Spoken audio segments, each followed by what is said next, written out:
Yo, what is going on, everyone? My name is Nick, or the Notorious Fantasy, and in today's video, I want to be talking about my top 50 overall rankings for fantasy football in 2021. Inside of this video, I'm going to be talking about each and every single player ranked inside of my top 50 for PPR and discuss why I have them ranked at each and every single slot. So if you guys want any information on half PPR or standard, you can go ahead and ask down below in the comments. The reason why this video is full PPR is because that is what a majority of the comments I get during the regular season are about full PPR, and a lot of the requests I get for mock drafts are for full PPR mock drafts. So I just am under the assumption that most people play in full PPR. The difference between full PPR and half PPR isn't too much, but when there is definitely a much bigger difference between PPR and standard. So if you have any question about those deviations in my rankings, please let me know down below in the comments section. I love to answer the comments. And while you're down there, please make sure that if you are new, to hit that subscribe button down below, because not only is it free, I put out content every single day to help you guys win your 2021 fantasy football championship. And if you're not new, make sure that you hit that like button, because it boosts my videos up the algorithm so that more beautiful people like yourself can see these videos. It would really help me out a ton, and hopefully I give you that back by helping you guys win your 2021 fantasy football championship. So without further ado, let's get into it. We begin at my number one overall ranked player in PPR. That is Christian McCaffrey, running back of the Carolina Panthers. Now, Christian McCaffrey is by far and away the best player in fantasy football when this guy is on the field. You want to know why? It's because this guy is a running back and a wide receiver mixed into one. The perfect PPR combo. I wouldn't be surprised if this motherfucker somehow rushed for 1,500 yards and got 1,000 receiving yards. This guy is just so good that it does not even matter who his quarterback is. This guy has been dominant with Cam Newton. He was dominant when Will Grier played. He was dominant with Kyle Allen, which is, I believe, the other quarterback's name they played with in like 2019. His name, he was dominant with him. He was going to be dominant with Sam Darnold. He was dominant with Teddy Bridgewater. You want to know why he's dominant with all these quarterbacks? You want to know why he's dominant without the greatest of offensive line? That is because Christian McCaffrey is a dominant player. He sees a hole in the offensive line and he pushes through that shit like there's no tomorrow. He will do anything he can to gain additional yards after he catches the ball or after he's handed off the ball. Now, some people may worry, hey, Nick, Sam Darnold's there. Sam Darnold sucks ass. He hasn't done anything in his NFL career. But again, I will tell you to backtrack on that comment because of the fact that Christian McCaffrey has done it with bums at the quarterback position. He's done it with all right quarterbacks. When Cam Newton was at his top peak, Christian McCaffrey, well, he wasn't necessarily at his peak with Christian McCaffrey, but you get what I'm saying. When Cam Newton's playing pretty well, Christian McCaffrey's playing well, it doesn't really matter how good the quarterback is. Christian McCaffrey will just get the ball in his hands and do special things. There's no way to really explain why he is this good other than the fact that when he's healthy, if he has a healthy season, he may finish 10 PPR points higher per game than Dalvin Cook. Christian McCaffrey could easily average 33 PPR points per game, and it would not surprise me at all because this guy is the biggest target on his team, and he is a running back. Now, at the end of the year, he may not finish with as many targets as a guy like DJ Moore, as a guy like Robbie Anderson, but he is that safety net for the quarterback. If Sam Darnold's not willing to take a shot deep down the field, you want to know who he's going to throw the ball to? The little boy standing next to him, little guy. He's not really a little guy. Christian McCaffrey is absolutely jacked. He's going to dump the ball off to him, and then Christian McCaffrey is going to maneuver his way up the field. This guy is just a completely dominant running back. He is the prototypical what you want to be in a running back right now. He's been dominant in the NFL for 3+ years at this point. I feel like he is just the best running back in fantasy football, and it's not even close. And since the running back position is at such a high priority, it's so hard to find in fantasy football a running back that is as talented as Christian McCaffrey, and for that reason, and that reason only, he is going to be the number one overall pick for me in drafts. At number 2, we have Dalvin Cook, running back of the Minnesota Vikings. While I just kind of said that, McCaffrey might be able to average 10 PPR points per game more than Dalvin Cook, that's not even shitting on Dalvin Cook. That's just me telling you how good of a running back Christian McCaffrey really is. Dalvin Cook is dominant in the pass catching game as well. Now, he's not going to see 120 targets or some crazy number that Christian McCaffrey could potentially see in a 17-game season, but Dalvin Cook, even with not a great offensive line, just like with Christian McCaffrey, this team is really set upon running the ball with Dalvin Cook and getting the ball into his hands. Even if you guys saw last season. Justin Jefferson have an excellent season. When Dalvin Cook was healthy, this guy was putting up the big numbers. And I understand that the when Dalvin Cook is healthy is definitely a narrative that can be spit against him. Last season, I was down on Dalvin Cook because I felt as though this guy's just an injury-prone player. He misses so many games every year. He's getting hurt. He's doing this. He's doing that. But at the end of the day, if you could accept the fact that Dalvin Cook's going to miss like 2 or 3 games next season, most likely, maybe he'll stay 100% healthy, and he's able to throw out the fact that he's missed multiple games in every single season of his NFL career. But even if he does miss some games, when this guy is on the field, he is going to help you win fantasy football championships, despite the fact that the Minnesota Vikings aren't even the greatest of teams, despite the fact that the Carolina Panthers aren't the greatest of teams. Both of these guys are still very good for fantasy football, and I would not be surprised if Dalvin Cook easily finished as the number 2 overall player, again, the number 2 running back in fantasy football. At number 3 is where it starts to get really spicy. There is a list of guys that are on your screen right now that people probably have as the 3rd overall ranked player. I think that Christian McCaffrey and Dalvin Cook are the universally spoken upon overall picks 1 and 2. And then number 3, there's a lot of debate. Is it Alvin Kamara? Is it Derrick Henry? Is it Zeke? Is it Saquon Barkley? Is it Jonathan Taylor? People have these guys in a variety of spots, but my number 3 overall player is Alvin Kamara, running back of the New Orleans Saints. Now, if you look at Alvin Kamara's splits with and without Drew Brees, it looks like there was a murder scene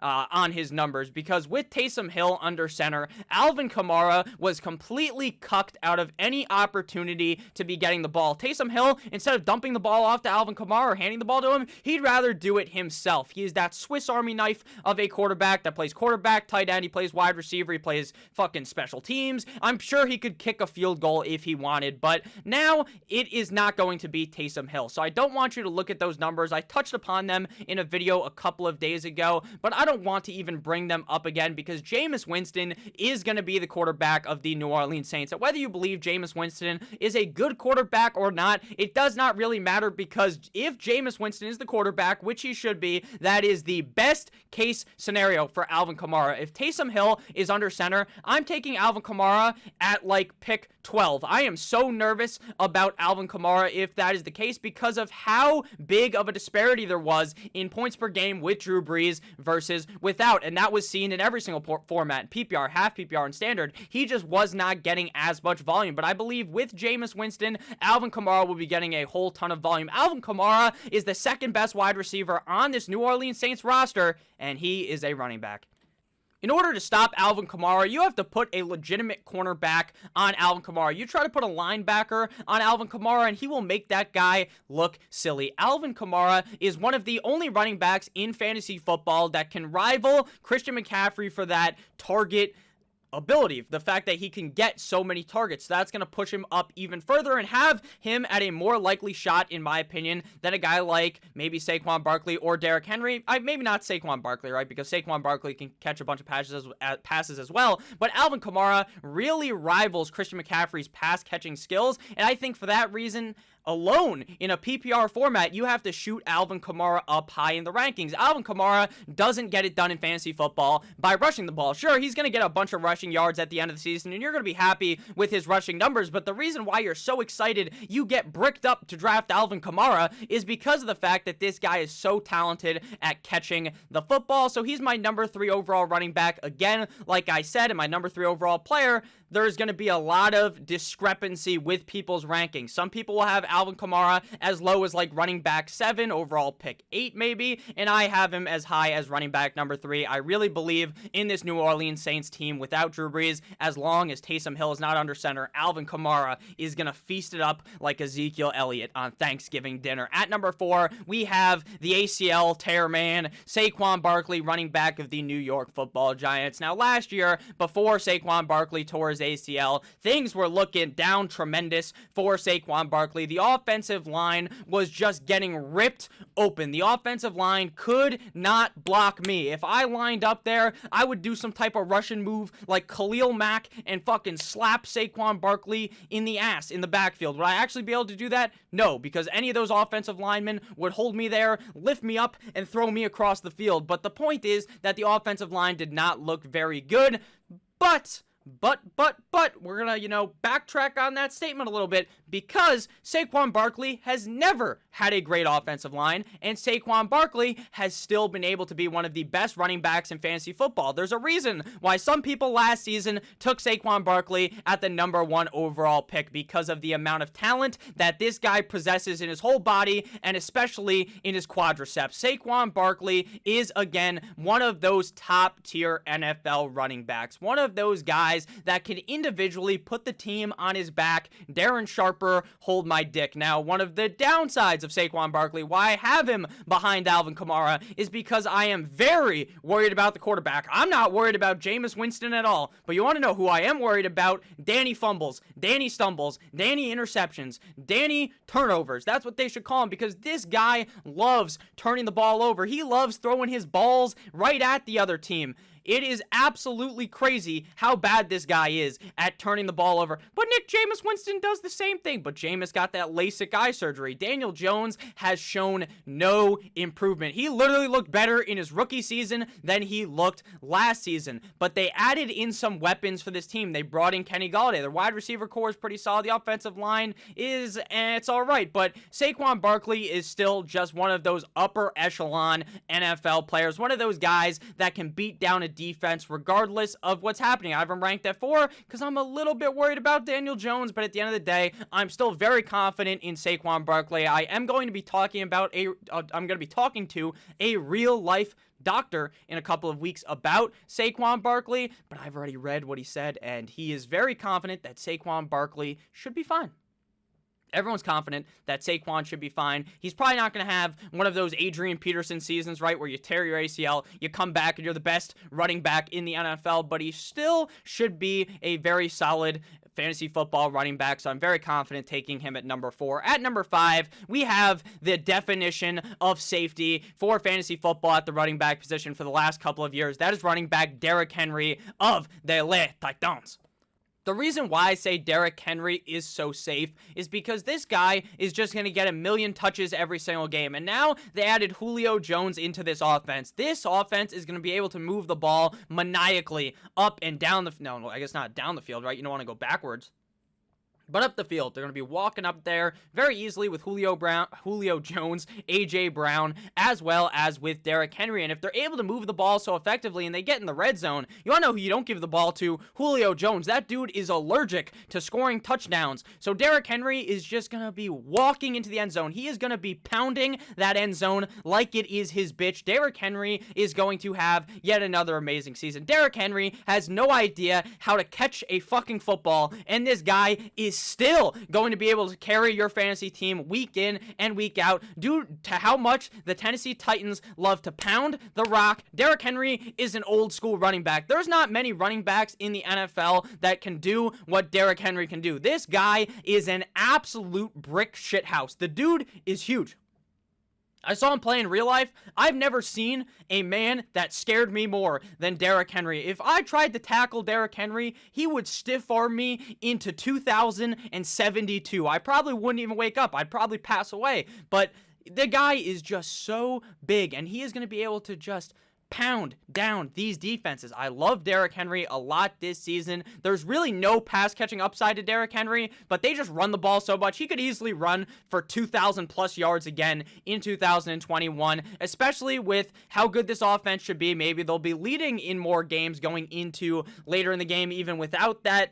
They have a pretty shit defense, but the fact that their offense is so good, maybe they'll be able to run it a lot more later, and that'll bode even better for running back Derrick Henry of the Tennessee Titans. Next up, at number 6, we got Mr. Aaron Jones, running back of the Green Bay Packers. But before we talk about Aaron Jones, if you guys have ended up enjoying this video thus far, please make sure that you hit that subscribe button down below. Now, with Aaron Jones, I am definitely understanding why some people will be in the comments right now. Nick, you can't rank Aaron Jones inside the top 10 without knowing what's happening with Aaron Rodgers.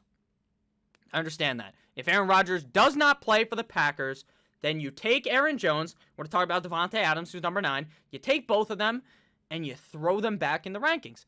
Aaron Jones is so good for a couple of reasons. He's really good because he's actually a really good football player. He's good because they have a good offensive line. He's good because he can catch passes and run the ball effectively. And he's also good because one of the greatest NFL quarterbacks ever, Aaron Rodgers, Mr. Discount Double Check, is the starting quarterback of that team.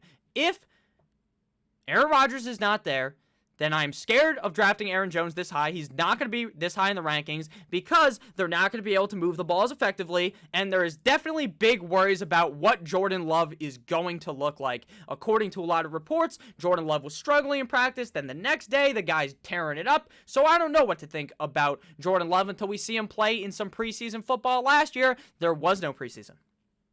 So we have never really seen anything out of Jordan Love. So I'm excited to see what we see out of Jordan Love. But even if that excites me, it scares the fuck out of me if he's going to be the starting quarterback for the Green Bay Packers. So if Love's the guy, then you backtrack on Aaron Jones. But if Rodgers is the guy, which is my assumption, which is why I have him at number 6, I am very confident in Aaron Jones because of how good this team is and how strong they are at moving the ball, as well as the fact that Aaron Jones gets a lot of dump-off opportunities. They lost Jamal Williams in the offseason. I think that A.J. Dillon should fill that role relatively well. So nothing really gained for Aaron Jones, obviously, with Jamal Williams gone, but it's not like A.J. Dillon's going to be taking away this guy's carries. He didn't do anything last year. Jamal Williams didn't really do anything last year, unless this team was just beating down a defense. I don't remember who they were playing. It was in the snow. They just murdered this team. A.J. Dillon scored like 20 points. Aaron Jones even did good, but they were up by so many points. Who was it against? Was it against the Titans, I think? Yeah, it was. Aaron Jones had so many points. That team looks amazing. If Rodgers is the quarterback, you better believe Aaron Jones has top 5 upside. This guy has a knack for finding the end zone. I like Aaron Jones a lot at number 6. At number 7, we have Ezekiel Elliott, running back of the Dallas Cowboys. Now, last year, Ezekiel Elliott disappointed big time. Why is that? For one, it's because the Dallas Cowboys offensive line is not the Dallas Cowboys offensive line of the past. When you're thinking about the Dallas Cowboys, you think about an impenetrable fucking wall. You think about an offensive line that's going to be able to hold back there for a while, and then Ezekiel Elliott can maniacally move back there and then run the ball, right? But that's not what it is anymore. The offensive line is that great, and Dak got hurt last year. With Dak under center, this offense is just so much better. They also have a shit defense, which is a bit worrisome for Ezekiel Elliott because they won't be able to run the ball as much late in games. But again, Ezekiel Elliott did fix something that was a struggle early on in his NFL career. If you're thinking back the last year or two, last 2 years, he's been really good at catching the ball, but previously in his early on years of his career, he was not really good at pass catching, but he has upped that ability and been pretty solid in that. Ezekiel Elliott, to me, there's not too much to talk about. He's on a pretty solid offense. He should be pretty good. He should bounce back. There's not really anything that would tell me that he won't bounce back, right? Because last year he just dealt with such shitty quarterback play after Dak went down that it really did hurt the team. At number 8, we have Stefan Diggs, wide receiver of the no one circles the wagons like the Buffalo Bills. I'm moving back Davante Adams 1 in my rankings because I'm a bit worried about Aaron Rodgers somewhat, but I also think it's hard to repeat year in, year out, finish as the wide receiver 1, finish as the running back 1, the tight end 1. Now, that's something that's easier to repeat, but quarterback, running back, wide receiver, typically the guy that is the king the year before gets, demoted a little bit. Normally, they don't suck complete ass the next season, but they're not the number 1 guy. So I like Stefan Diggs this year, wide receiver number 1, pick number overall 8. Stefan Diggs and the Buffalo Bills are a chef's kiss connection. Going into last year, I was talking so much shit. I was thinking, dude, Stefan Diggs coming from Minnesota in a COVID offseason, Stefan Diggs will do fucking nothing, right? Stefan Diggs is not going to do anything, and boy, was I wrong, because Stefan Diggs took me and threw me into the toilet and gave me one of those swirlies. It was absolutely embarrassing how wrong I was on Stefan Diggs. I knew Diggs was a great wide receiver. I thought it would just take a year, and boy, was I wrong, because Josh Allen and Stefan Diggs are a godlike connection. The football gods shine down on these two. Stefan Diggs is always open, and Josh Allen can throw the ball 1,000 yards. He could stand outside of the stadium, and he can hit Stefan Diggs, who's in the stadium. He could probably throw it over, the Ralph Wilson Stadium? Is that what it's called? I think they changed their name, so I apologize to any of the Bills fans. That's just what the name of it is in my head. throws it over that thing and into the stadium. Stefan Diggs will catch it. He's always open. He is so fucking fast. You get the ball in his hands, and somehow he jukes out the defenders, and he scores. The guy's amazing. There's not too much to say about Stefan Diggs other than the fact that the guy's great. Overall 8 player, wide receiver number 1, wide receiver number 2, pick number overall 9, Davante Adams, wide receiver of the Green Bay Packers. Now, again, if Rodgers isn't there, then fuck it, right? What are you going to do with Davante Adams? I don't know. You just throw him back in the rankings even further. Davante Adams is very safe with Aaron Rodgers. You know that connection that they have. They have a love affair in the end zone. He's always throwing the ball to Davante Adams. Davante Adams is a freak athlete. He is one of the best wide receivers I've ever seen with my eyes. Aaron Rodgers talks about it on the Pat McAfee show when he goes on there. Just how easy it is to play with Davante Adams. How the guy is just always open. He is always open. You can't guard Michael Thomas. You can't guard Davante Adams. You can't guard Stefan Diggs. You can't guard any of these elite wide receivers. Davante Adams against anyone. He is just always open. It is unreal the footwork this guy has. Anytime there's even a guy near him, he'll jump over the guy, make him look silly. He will run so fast. People don't talk about how fast Davante Adams really is against any defense. This guy puts them in the 619 Rey Mysterio. I love Davante Adams again, but pivot away if there is. No, not pivot away, because I'm still going to draft Davante Adams, but just pivot back if Rodgers does not play. At number 10, closing in the top 10, Travis Kelsey, tight end of the Kansas City Chiefs. When it comes to consistency at the tight end position, Travis Kelsey is exactly that. That's why he is inside of the top 10 in my rankings. It's just that every single game, him and Patrick Mahomes are just, this whole offense is just super safe. Travis Kelsey will always catch the ball a million times every single game. It's just like, if Patrick Mahomes is healthy, Travis Kelsey is going to be good. He just brings so much safety to the tight end position. I'm not even someone who normally drafts a tight end in the first round, but this year, more than ever, I have really started to consider it. If I'm sitting there at number 10, and a lot of the guys that I like are gone, I am really willing this year to pull the trigger on Travis Kelsey, but I do kind of pivot back on it in my head when I think about the fact that, we're going to talk about these guys later, that Darren Waller is going so much later in like the 3rd round, and I actually believe that there is a chance that Waller outscores Travis Kelsey, but again, Kelsey is just super safe. When you're drafting tight ends like basically after the top 3, maybe top 5, top 6, you're playing a game where you're not sure who you really want to start every single week. That's why a lot of people draft 2 tight ends, because you're like, oh, I got to play the matchups, and then you're just second guessing yourself every single week. With Travis Kelsey, unless he's on a bye week or unless he's hurt, he's in your lineup every single week producing like 2 to 3 to maybe even 4 more points than the second best tight end. That's just such a strong positional advantage that is very hard to find in fantasy football. Now, again, there's a reason why there's so many running backs ranked inside of my top 10, because I am a strong advocate of getting the running back early on, but I'm fine drafting Travis Kelsey inside the top 10 because of how safe I feel he is going to be. If you guys have ended up enjoying this video throughout the top 10, please make sure to hit that subscribe button down below. Next up, we got overall players 11 through 20. At number 11, we have Jonathan Taylor, running back of the Indianapolis Colts. Now, before they signed Marlon Mack, I was so confident that Jonathan Taylor was going to stay on that tear that he was on deep down the stretch last season, going into the playoffs as well. Played pretty good up against the Buffalo Bills. But once they added Marlon Mack, I, put the fucking car in reverse, and I backed up a little.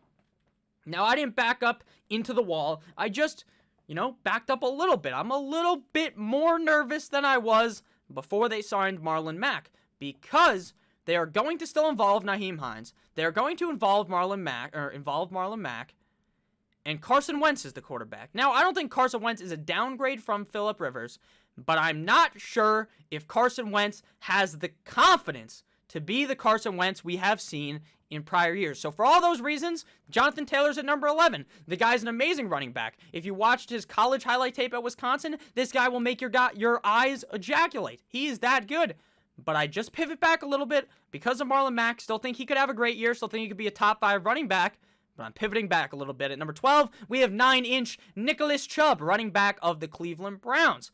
Now, with Nick Chubb, Kareem Hunt is still there, and that is the worst thing for Nick Chubb, because Nick Chubb, if you guys remember, in 2019, when Kareem Hunt missed half the season for what he did, fuck Kareem Hunt for doing that, but he missed those first 8 games, then Nick Chubb was catching so many passes, but with Kareem Hunt in the lineup, Nick Chubb's receiving upside is severely limited. Nick Chubb is still a great running back. He is still on one of the most run-heavy teams in the NFL, so you can still be confident drafting him inside the top 12. You can still be confident that he does have top 5 running back upside, but it is limited, again, by Mr. Kareem Hunt. At number 13, we have Cam Akers, running back of the LA Rams. I love Cam Akers. Cam Akers, with the addition of Matthew Stafford, this is a wonderful thing for Cam Akers. Before, he's with Jared Goff, and he wasn't given all that much of a chance last year, right? At the beginning, they're trying to use Darrell Henderson, they're using Malcolm Brown and all this shit, but Sean McVay went out and said, Cam Akers is that guy. Cam Akers is our starting running back. Cam Akers is a workhorse running back, and if Matthew Stafford is able to play as good as to what I believe he is, this team is going to be scoring a lot of points, and with such a strong defense, the Rams probably have the best defense in the NFL. And if they don't, right? You say, oh, no, they don't have top defense, the number 1 defense. They have a top 5 defense, right? Top 3 defense.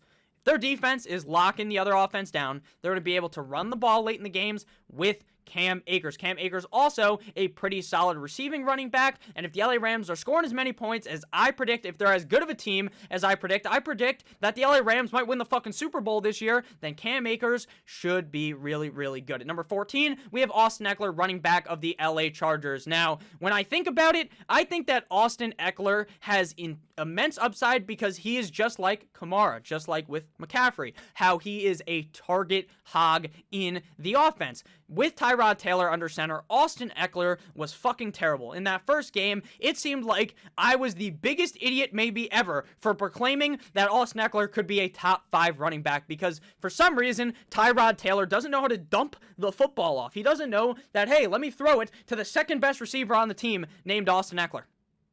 He doesn't know how to do that. But once Tyrod got hit with the Julius Caesar stabbing of the century to the lung, then bada bing, bada boom, Tyrod Taylor's out, Justin Herbert the pervert's in, and Austin Eckler, he's eating it up, he's cooking it up, Gordon Ramsay in the kitchen, and he's dominating. He's playing so well, but he gets hurt, so he doesn't finish all that high. But what you need to understand about Austin Eckler is none of the running backs behind him concern me at all. He is the number 1 guy there. He may not rush for 1,000 rushing yards, right? He may not do that. He may put up a more similar season to Alvin Kamara, where he gets I think he will, because he's going to put up all these receiving yards. He's going to get all those targets, and targets are so important for fantasy football that it's kind of difficult to rank 11, 12, 13, and 14, because I could easily see a world where Eckler beats out Jonathan Taylor. I can see a world where he beats out Chubb. I can see a world where he beats out Cam Akers. That's why it's very tough to rank this range of running back. That's why they're all in a similar tier together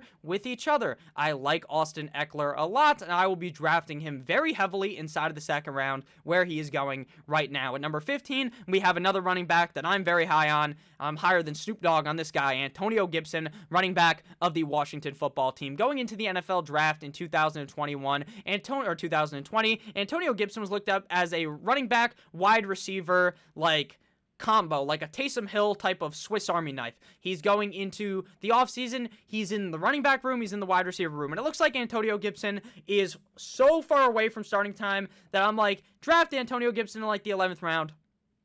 Maybe 6 weeks in, he'll become the guy. But then all this stuff happens, and he just becomes like the guy in Washington. Now, J.D. McKissic will still be getting used behind him, but I believe with a much better quarterback play in Washington, Antonio Gibson has much higher upside because they won't be turning over the ball as much with guys like Dwayne Haskins, Taylor Heineke, Alex Smith. I believe that Fitzpatrick, he is iffy every single game. He'll have these big games where he destroys the defense. He'll have these down games. But at the end of the day, I'm still very confident in Antonio Gibson, especially as a pass catcher, to be able to elevate him to be a top 15 player. At number 16, we have Lightning McQueen, the Lightning McQueen of the NFL, Tyreek Hill, fast as fuck boy, wide receiver of the Kansas City Chiefs. Now, it's just like with Travis Kelsey.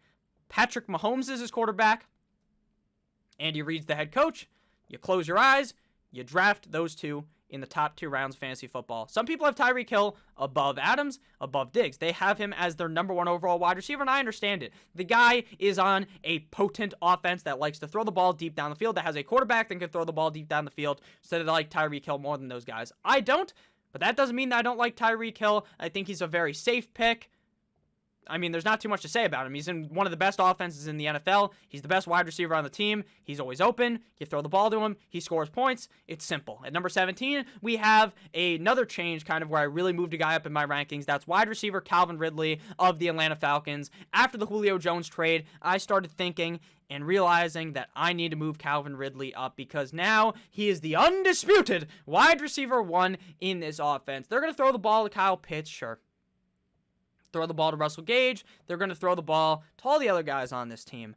But Calvin Ridley has shown when Julio Jones was out that he is a wide receiver 1 in the NFL. There's a reason why they were comfortable getting rid of Julio. Obviously, it's because of money. But they wouldn't have been as confident if they didn't have a guy named Calvin fucking Ridley. They would have drafted probably another wide receiver instead of a tight end. Calvin Ridley is one of the better wide receivers in the NFL on a team that passes the ball so much. Matt Ryan is always throwing the ball, what seems like top 5 numbers in the NFL. Now, he's not the greatest quarterback in the NFL. He's far from it.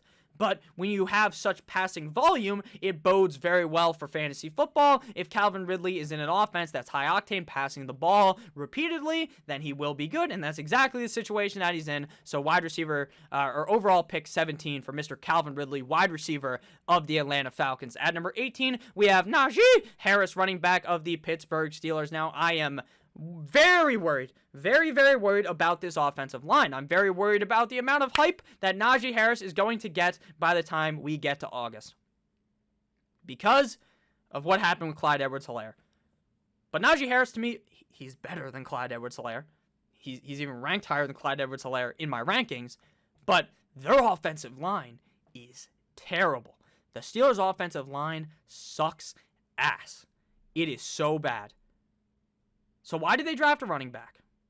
Because I guess they assumed that James Conner was a good running back with a great offensive line. But with a bad offensive line, James Conner's about as useful as a used condom. So they draft Najee Harris, they put him in as their guy, and then you hope that Najee Harris is able to succeed with a poor offensive line. He is a very competent pass-catching running back. I'm fine drafting him in the 2nd round, but I know for a fact he's going to get... People are going to get on their knees and give this guy the fucking sucking off of the century, the Gawk 9000, and he's going to end up in the 1st round. At that draft price, that's too damn high. But now at number 18, I'm very confident with Najee Harris. Number 19, we have DeAndre Hopkins, wide receiver of the Arizona Cardinals. Another player where there's not too much to say about him. You know about DeAndre Hopkins. You know how this guy reached through 4 fucking defenders and won the game.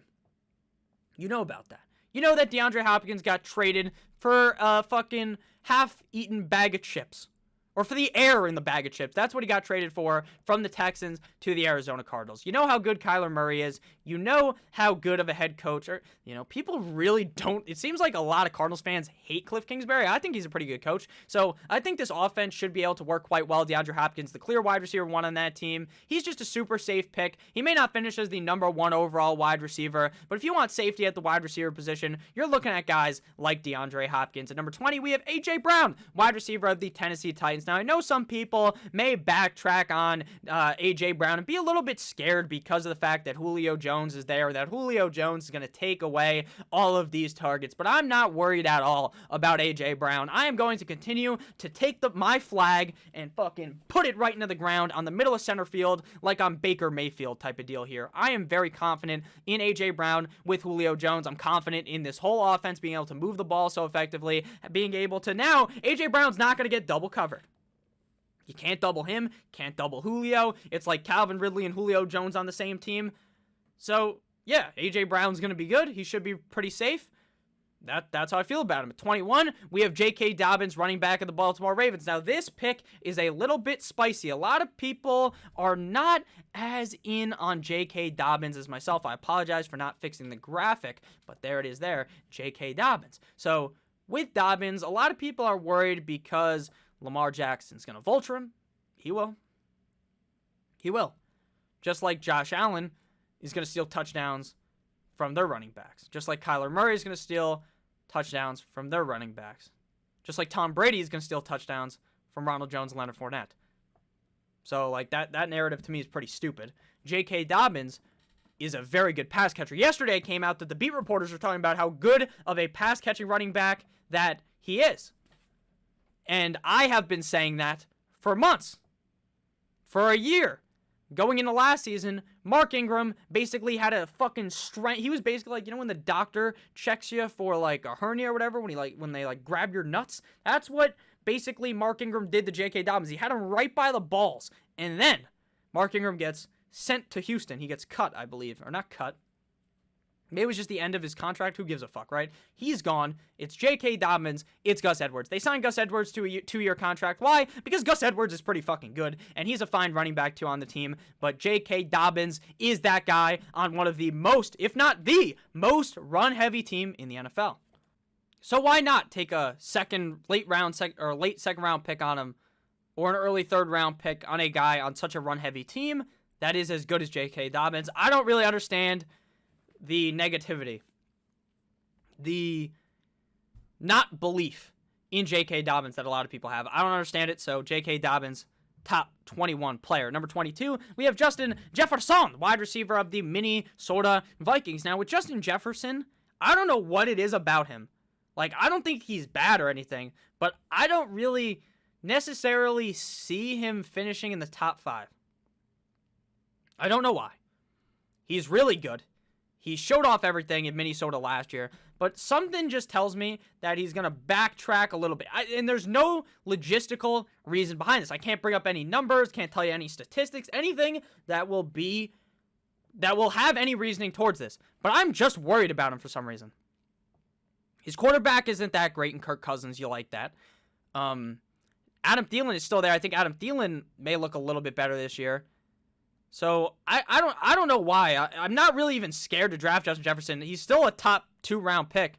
I'm still going to draft Justin Jefferson in leagues, but he just doesn't give me like that rock. You know when you're in your draft and you just have this feeling like, yes, Justin Jefferson. I got Justin Jefferson, right? He falls to you and you're rock hard underneath your chair or something. You're like, yes.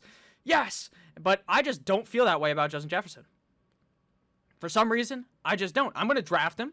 I'm going to be happy. I'm going to be fine that he's on my team, but he just doesn't do anything for me. At number 23, we have this. He's definitely ranked higher here than for most people, and you don't even have to draft him this high. But that's tight end Darren Waller of the Las Vegas Raiders. Darren Waller can rival he's beating out George Kittle, but he can rival Travis Kelsey because of the amount of volume that this guy gets. This guy's the best wide receiver on the Las Vegas Raiders, and he's a fucking tight end. Derek Carr loves feeding Darren Waller. He just does. And for that reason alone, you should be confident in drafting Darren Waller. He scores a lot of touchdowns. He's the number 1 target. And while a lot of people talk shit about Derek Carr's pretty good. So I'm confident with Darren Waller here as a top 24 pick. At number 24, we have Joseph Mixon, running back of the Cincinnati Bengals. Now, if you guys were watching my videos last year, I am number one, Joe Mixon fanboy. Number 1. I am the biggest Joe Mixon fanboy, but this guy has disappointed me too many years in a row. I've bought into the hype, and I've sold the hype. I'm not aboard the hype train anymore, but I'm still confident enough to pull the trigger in the late second round. If he was in the beginning of the second round, there's no way I'm drafting him. The reason why I'm somewhat confident in Joe Mixon is because I think the offensive line should be better, and I just feel like this offense is going to be so dominant that Joe Mixon will actually be able to play good. Giovanni Bernard is now gone, which is good for Joe Mixon. I just hope that he gets the targets, because we saw last year that when they dumped the ball off to him, he was actually really good at that. But for some reason, they elected to not dump the ball off to Joe Mixon. So hopefully we see that this year, and we see a much better version of Joseph Mixon. At 25, we have George Kittle. Now, a lot of people have George Kittle as their tight end number 2, but with how much he's gotten hurt recently, and with the uncertainty of quarterback play especially, I'm scared of George Kittle. I know Jimmy Garoppolo loves to throw the ball to George Kittle. Do I know that Trey Lance does? No.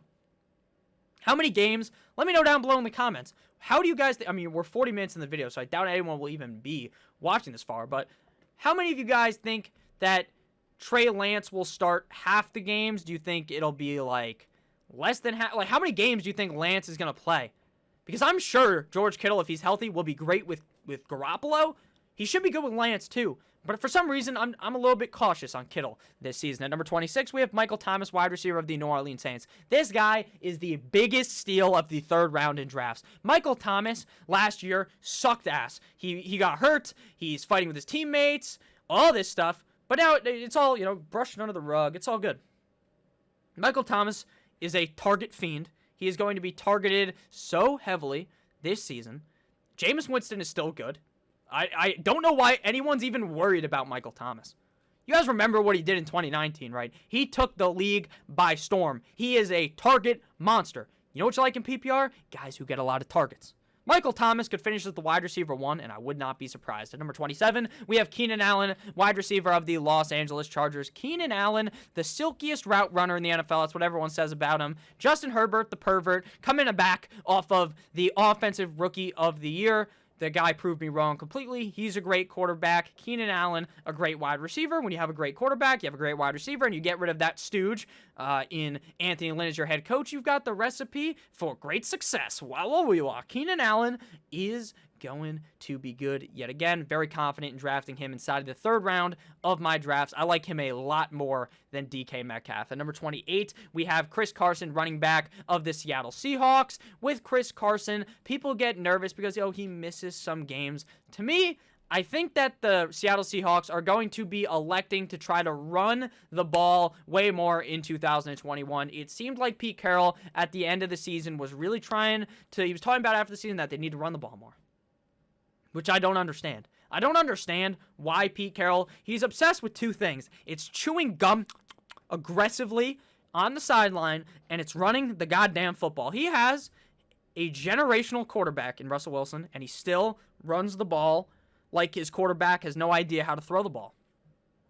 And that's good for Chris Carson. So yeah, I'm happy drafting Chris Carson. I think he's very safe. He's on a great team. He's going to be able to get dump-offs as well. I like Chris Carson a lot. 29, DK Metcalf, wide receiver of the Seattle Seahawks. Now again, DK Metcalf, for some reason, everything is telling me that they're going to try to fucking run the ball more, and that's going to hurt DK Metcalf. If DK Metcalf was a top 5 wide receiver, would I be surprised? No, because this guy is a freak of nature. When this guy takes his shirt off, he literally looks like he was etched out of stone by a Greek god. He's an excellent wide receiver. But there's those games where Lockett goes off and Metcalf curls up a little. He struggles. So I like Metcalf. But if Lockett's more consistent this year, then which he could be, we could see a strong decline in Metcalf, especially if they're throwing the ball a lot less. Closing out the top 30, we got Clyde Edwards-Helaire, CEH, running back of the Kansas City Chiefs. Now, last year, Clyde Edwards-Helaire was riding high on the rookie, or on just ADP in general. This guy's like a top 12 pick. He's getting drafted in the top 6 in some leagues. People are loving them, some Clyde Edwards-Helaire, and then Clyde Edwards-Helaire does not perform up to that standard. The reason why he was a bust was because people, not you, obviously, because people were too bought into him. When you're drafting him in the first round, you're fucking playing a dangerous game. And people played it. They said, hey, he's the Kansas City Chiefs running back. They're a great offense. He should be successful. And they were right. He was successful. But he wasn't as successful as they needed him to be where they drafted him. So now he's going at a discount. He's on one of the best teams in the NFL, and he looked pretty solid in his rookie year. You just draft him again. The offensive line should be better. You draft him again, and you feel happy. Running back of the Kansas City Chiefs, Clyde Edwards-Helaire, should easily be able to bounce back. And if he doesn't, then that is very bad for Clyde Edwards-Helaire. But he doesn't even need to bounce back. He just needs to put up the numbers he put up last year, and you're happy drafting him at 30. You're just pissed because you would have drafted him much higher last year. I didn't have any Clyde Edwards-Helaire last season because I was very, very nervous about the fact that he was kind of undersized. And that was an issue last year. And that's just what happened. And it also just seemed way too good to be true that some rookie running back for the Chiefs would just be that great year one. It just seemed too good to be true, and that's exactly what it is. Now, on to players 31 through 40, and we begin with wide receiver Allen Robinson of the Chi-Town Bears. Allen Robinson is one of my favorite NFL wide receivers. The biggest question mark is quarterback. But Quarterback has never mattered in Allen Robinson's career. Allen Robinson has put up humongous big stats with the likes of 9-inch Nick Foles, with the MVP, Mitchell Trubisky. Congratulations to Mitch Trubisky on getting married. Shout out to Mitch Trubisky. You get way too much hate. It's funny to make fun of you, but, you know, you weren't that bad, Mitch Trubisky. Who else? And Blake Bortles. Those were Allen Robinson's quarterbacks in Jacksonville, Chicago. Now he has Andy Dalton, who, you know, Andy Dalton's just all right. But, you know, there's the looming possibility of Fields playing relatively soon in the season, which should be great for Allen Robinson. The guy is good no matter who the quarterback is. He's a very safe pick. He's going to be getting a lot of yards in the game because he's the best wide receiver on the team. He's going to get a lot of targets. I'm confident in Allen Robinson, regardless of the quarterback play. But if it's Justin Fields, chef's kiss, that's just the cherry on top for Mr. Allen Robinson. Next up, we have wide receiver at number 32, Robert Woods of the Los Angeles Rams. I kind of talked about the Rams offense earlier with Cam Akers. I believe that Matthew Stafford is the next step up from Jared Goff. He is an upper echelon quarterback in the NFL. This team is going to be great. And again, just like Allen Robinson, Robert Woods has been really safe the last like 3-4 years. Especially when he's been in the Rams uniform, he has been very, very safe. And that's with Jared Goff. Now he gets the uptick in quarterback play with a great head coach. Obviously, always had a great head coach at Sean McVay. I'm very confident in Robert Woods and his target share inside of this offense. Number 33, we have a guy that does not excite me at all to draft him. I'm going to end up drafting him in like a league or two, but the reason why I'm nervous about Mr. Deandre Swift, running back of the Detroit Lions, why he's ranked so far back, is I understand he's a great receiving running back. That's what redeems him. That is his redeeming quality from this situation in Detroit. It's that he is really good at catching the ball, so that will mitigate the fact that this offense sucks ass. It'll mitigate the fact that they are going to be terrible this season, that their defense is terrible, so they're not going to be able to run the ball a lot late in the game. So DeAndre Swift will be getting a lot of pass-catching volume, which elevates him up here and makes him fine to draft. It makes him a top 35 player. But what worries me is the fact that the defense sucks, so they're going to have to throw late in games, but hopefully DeAndre Swift's catching those passes. The fact that they brought in Jamal Williams, who they're saying is the 1B to DeAndre Swift, so they're going to be using Jamal Williams. DeAndre Swift seems like kind of in a disaster situation. They lose Stafford, they lose the wide receivers, they lose Marvin Jones, they lose Kenny Golladay, they bring in Jared Goff, they have all these no-name wide receivers, and you get a dumpster fire of a team where TJ Hawkinson, who we're going to be talking about a little bit later, probably sees 1 million targets. Probably. But DeAndre Swift will still be fine, but he is fighting for his life in a terrible situation. So if you want to fade DeAndre Swift, I would completely understand. Next up at 34, we got Terra Mclaren. That's kind of why that I'm trying to get my running backs early so I don't have to draft a guy like DeAndre Swift. At number 34, we have F1 Terry Scary McLaurin, wide receiver of the Washington football team. Terry McLaurin now getting an upgraded quarterback. Now actually has another wide receiver near him. Terry McLaurin was the only talented wide receiver on that Washington football team roster last season. Now, Logan Thomas, he's a tight end.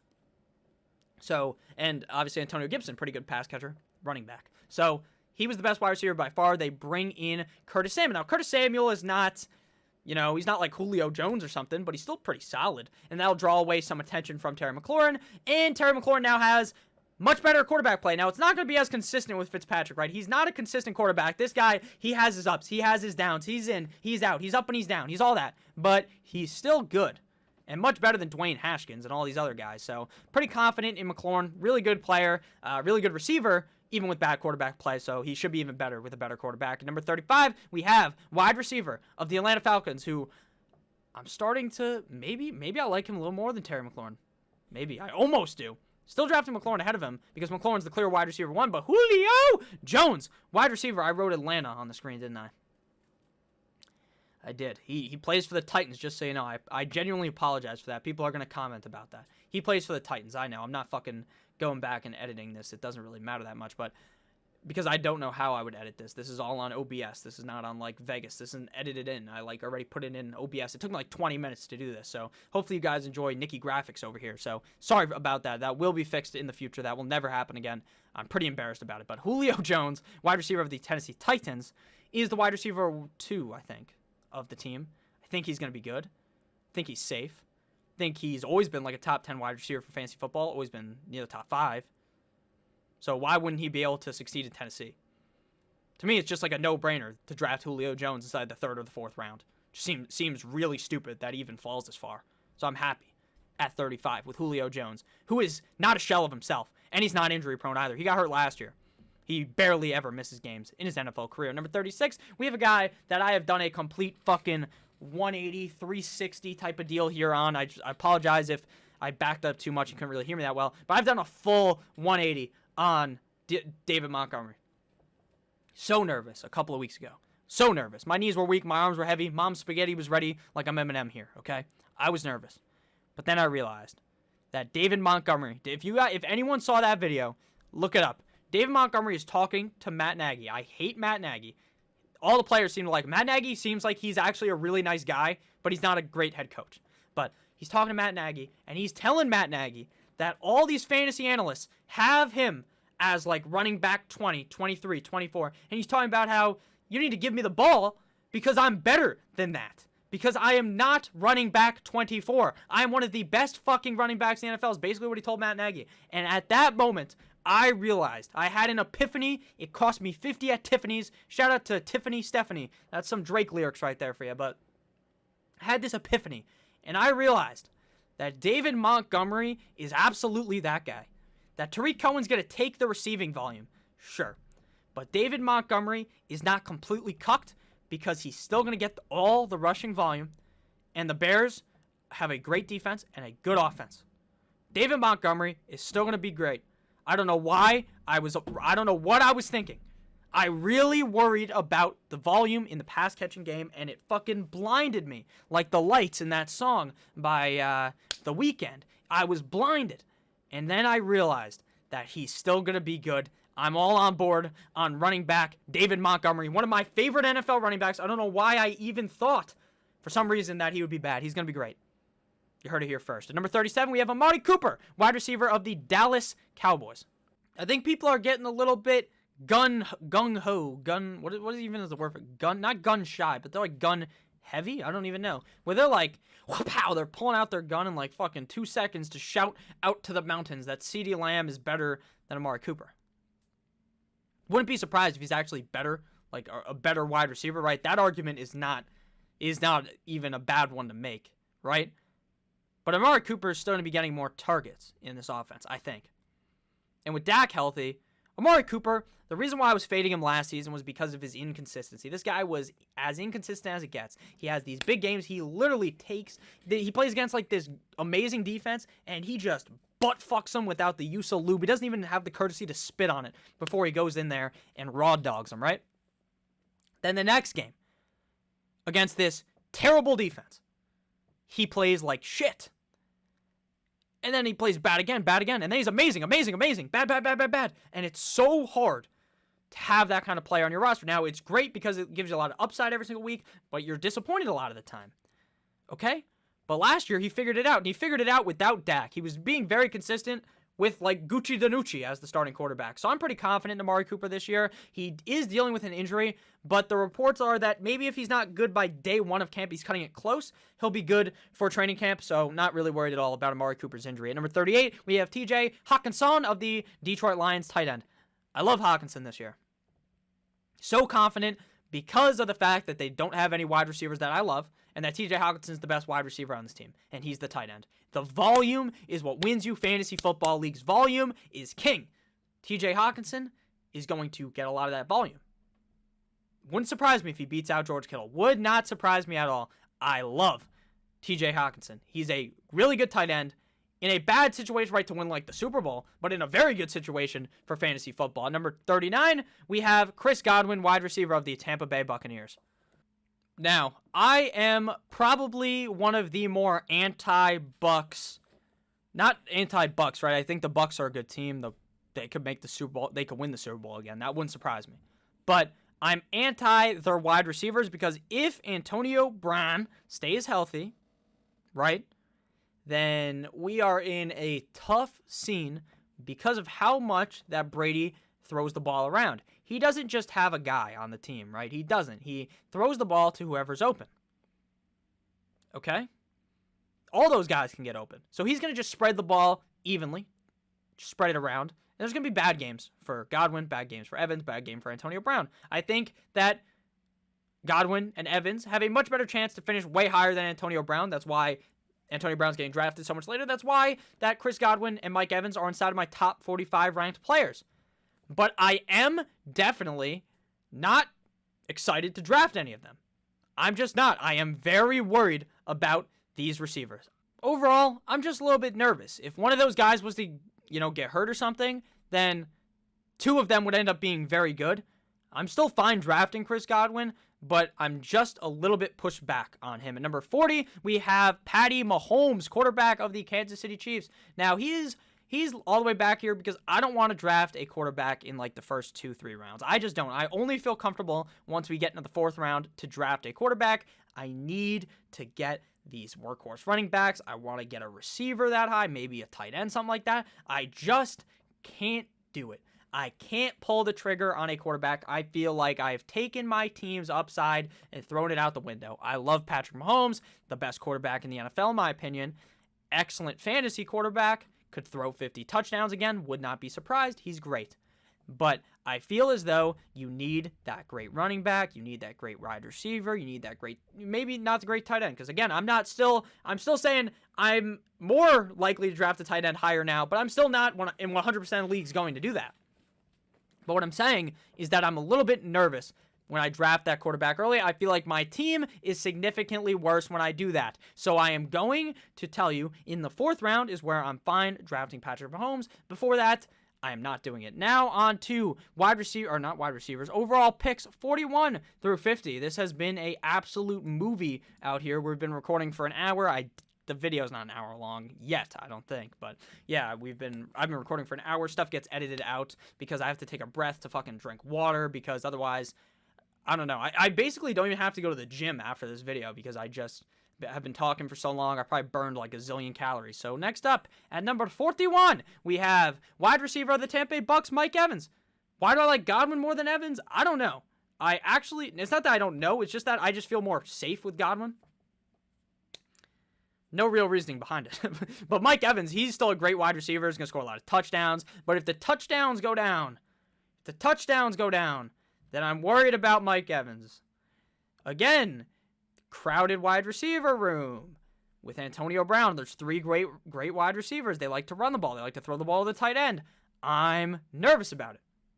That's really all I have to say about it. Number 42, we have Deontay Johnson, wide receiver of the Pittsburgh Steelers. Now, this is a guy that I want to talk about. Deontay Johnson is one of my guys. Deontay Johnson is I tweeted this out earlier, the most polarizing player in fantasy football. Why is that? Because either you love Deontay Johnson or you think this guy is washed up, he's terrible, he can't catch the ball, blah, blah, blah. Last year, he struggled with catching the ball, he was number 1 ranked in dropped balls. He was just couldn't hold on to the fucking ball.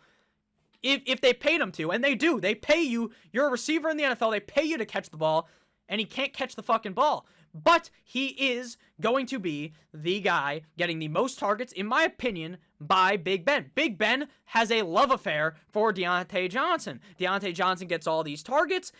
He didn't get a lot of yards, didn't get a lot of touchdowns. So if he gets this amount of targets, he's catching the ball more, so he gets more receptions, and then he gets more yards.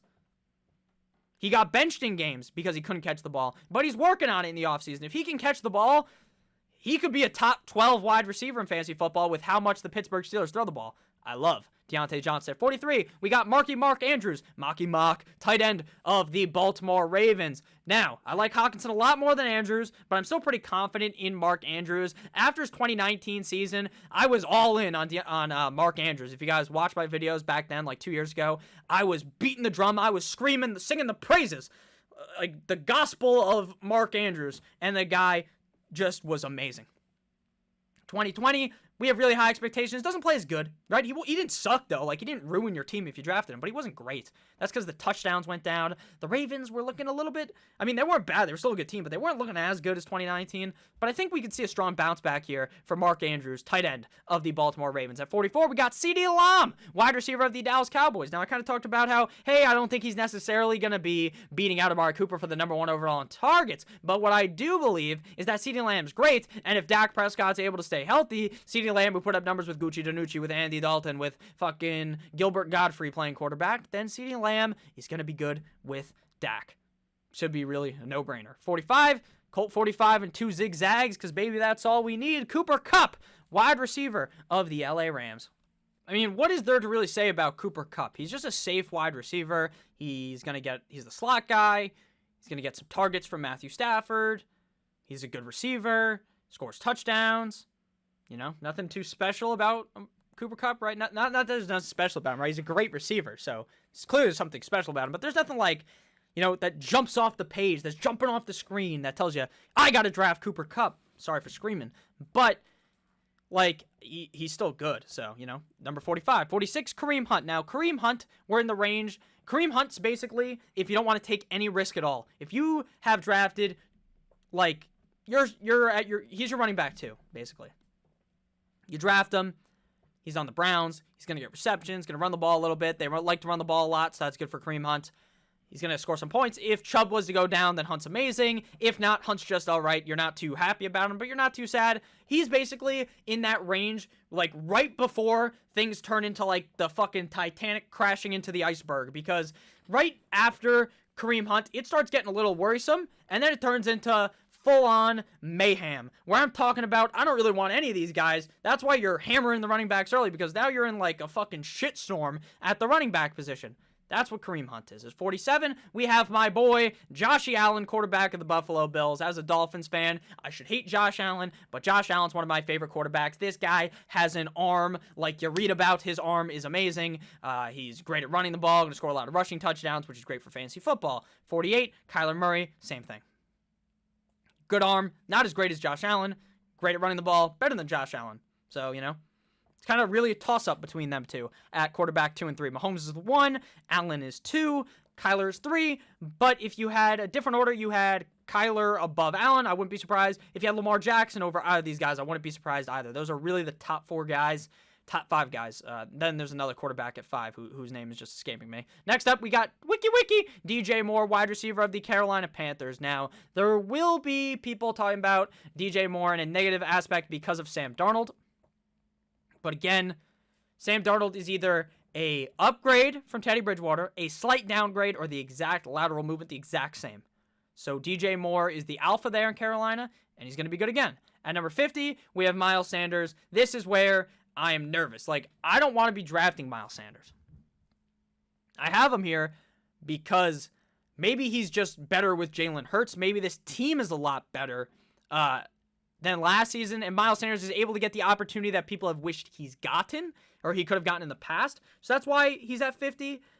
I don't know. I don't like Miles Sanders. I just don't. But he's still a top 50 player. But, like, you could draft Gaskin above him, and I wouldn't question you. You could draft Mike Davis ahead of him, and I would not question you either. So that is closing out the top 50. Thank you guys all so much for watching. This video was a fucking Scorsese film. It was so long, an hour plus, but I hope you guys did end up enjoying. If you made it this far, you're a crazy person. Leave down below in the comments, fucking Baja Blast. Shout out to Taco Bell. No free ads. I love you guys all. Have a great rest of your guys' day. Make sure you stay safe. Happy Wednesday. Sorry for the late upload. This probably took an hour to render. That's why it was such a late upload. I love you guys all. Stay safe. As always, goodbye.